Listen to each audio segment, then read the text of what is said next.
দেখুন, একটা জিনিস খুব ভীষণভাবে আপনাদের ক্লিয়ার করে নিতে হবে যে রাজ্য সরকার যদি আজকে রিভিউ পিটিশনে একমাত্র একটা যদি ওরা স্টেটমেন্ট দেয় তাহলে এই ছেলেগুলো বেঁচে যাবে। স্টেটমেন্টটা কি? সেটা হচ্ছে যে এই আমি আপনাদের হাতে তুলে দিলাম যোগ্য এবং অযোগ্যদের তালিকা। এটা যদি দেয় তাহলে এরা সবাই বেঁচে যাবে।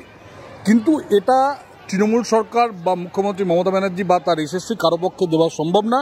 কারণ যে মুহূর্তে এটা সাবমিট করা হবে সুপ্রিম কোর্টে, সেই মুহূর্তে এটা স্বীকার করা হয়ে যাবে যে Trinamool Congress top to bottom সবাই এই চুরি এবং এই দুর্নীতির সঙ্গে যুক্ত।